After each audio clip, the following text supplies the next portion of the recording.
Beats me, Claude. Story by Jean Lowery Nixon, as read by Dorothy Weeks on November 20, 1990. Chapter 1. Shirley and Claude stood in the doorway of their cabin in that great state called Texas. The hills below them rolled like soft green waves into the distance, and the morning sky was puffed with cotton white clouds. "Shirley," Claude said, "this sure does seem to be the peaceful place we was looking for."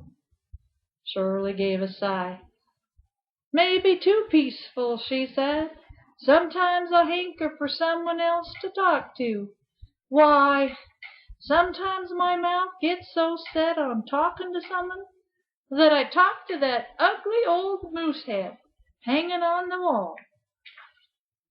"You're not the only one whose mouth's set for something," Claude said. "Lately my mouth's been set for an apple pie like my mama used to make, all bubbly and spicy and oozing out of the crust." "That's so," Shirley said. "Then I reckon I'll make you an apple pie for your noon meal, Claude." So while Claude was out in the fields, Shirley tied on her apron and pulled a sack of apples out of the root cellar. Shirley never was a very good cook, so she chunked some lard into a bowl, poured in some water, and dumped in enough flour to make it all stick together.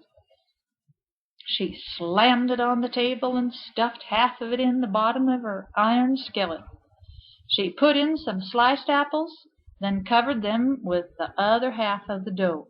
She put a lid on the whole thing and set it in the fireplace. "Seems like I'm forgetting something," Shirley said, "but I can't think of what." She had no sooner cleaned up the kitchen than she heard a knock at the door. She opened it to find a sour-faced man wearing a black suit who was gripping the shoulder of a boy about 10 years of age.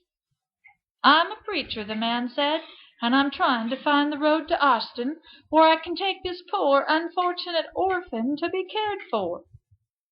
"I'll show you," Shirley said, "but have something to eat first." As soon as the man had left to wash up, the boy said, "I'm Tom. I'm a real orphan, but he's not a real preacher.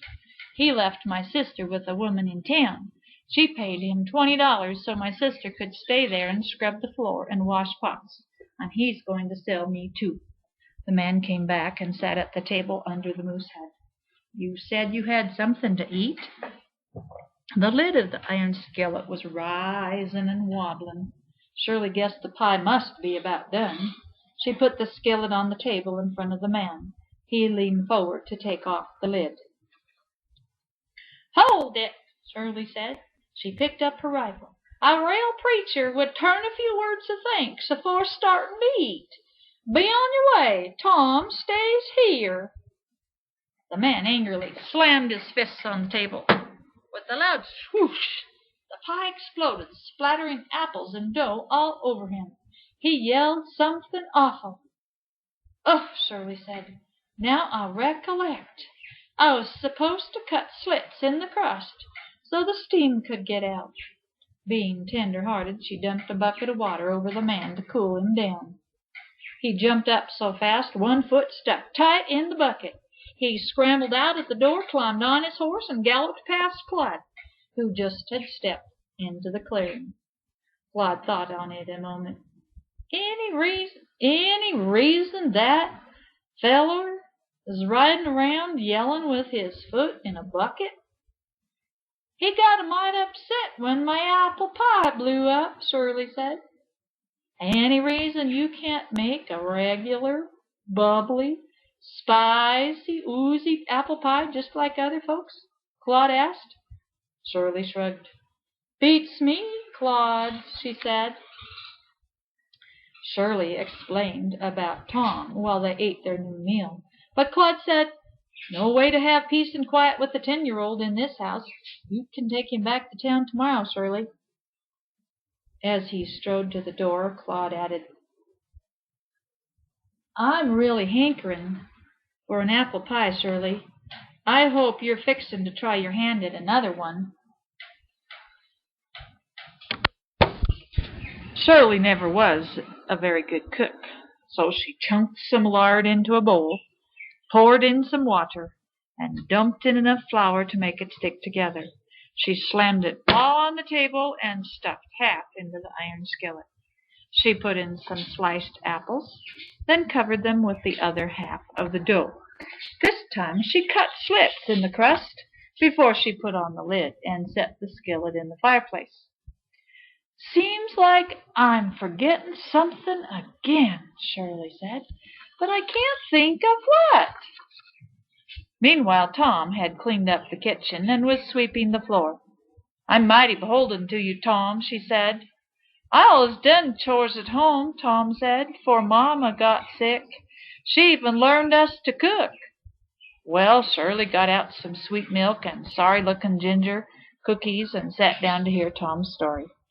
He had just finished the telling, and Shirley was wiping away a tear when the door burst open and a man with a black kerchief around his neck stomped in. He waved a gun at Shirley and Tom, dropped a bank sack on the table, and sat down under the moose head. "This seems as good a place as any to hole up while the sheriff's looking for me," he said. "What's in the skillet?" "Apple pie," Shirley said. "Bring it over here," the bank robber said. So Shirley put the skillet on the table in front of him. Very carefully she took off the lid. "Don't smell too good," he said, "but apple pie's apple pie." He dug into it with his fork and stuffed a piece into his mouth. Then he jumped to his feet, yelling, "That's no apple pie!" and he shot his gun at the skillet. The bullet bounced off the bottom crust and got the old moose head right between the eyes. The moose head dropped straight down on the head of the bank robber and stuck tight. "Oh," Shirley said, "now I recollect. I was supposed to put sweetening in the pie." She grabbed the man's gun and shoved him into the chair. Then she fired a shot out the window, hoping to attract attention. It wasn't long before the sheriff poked his head in the door. "Got your man," Shirley said. "Good for you, Shirley," the sheriff said. "There's a $50 reward on this fellow. Next time you're in town, you can collect."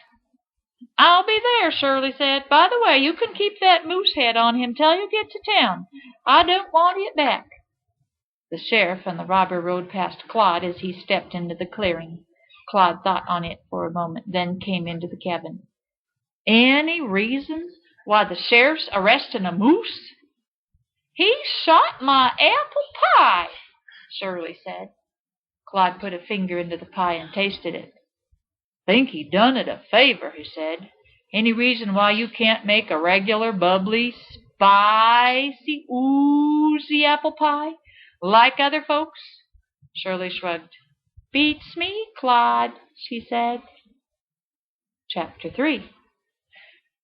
"Claude," Shirley said before Claude headed back outside, "let's talk about keeping Tom." "Nope," Claude said. "It's noisy enough around here. Back he goes to town tomorrow." He walked to the door. "Shirley, you just don't know how I've been hankering for apple pie. Think you could get another one baked before supper?" "I reckon so," Shirley said. Now Shirley never was a very good cook, so she chunked some lard into a bowl, poured in some water, and dumped in enough flour to make it stick together. She slammed it on the table and stuffed half into a skillet. This time she threw in a couple of handfuls of sugar, poured in a slurp of honey, and a lot of molasses. She covered it with dough, cut slits in the crust, put a lid on the skillet, and set it in the fireplace. "Seems like I'm forgetting something again," Shirley said, "but I can't think of what." Tom said, "Meaning no disrespect, but you don't make apple pie the way Mama learned me, all bubbly, spicy, and oozy." Shirley's pie began bubbling and oozing all over the fireplace. "Maybe I could make another," Tom said, polite-like, "just in case." And he set to work fastening a little oven out of a piece of tin and some bricks. Just as Tom put his pie into the oven, Shirley heard horses. Moments later, the door nearly slammed off its hinges. 3 men in ragged uniforms raced in. "Don't move," the first man yelled. The second swept off his tattered army hat and bowed. "We'll soon be on our way, ma'am. Just need to stay under cover for a while." "I think they're running away from the U.S. Army," Tom whispered to Shirley. The third man had his eyes on the skillet.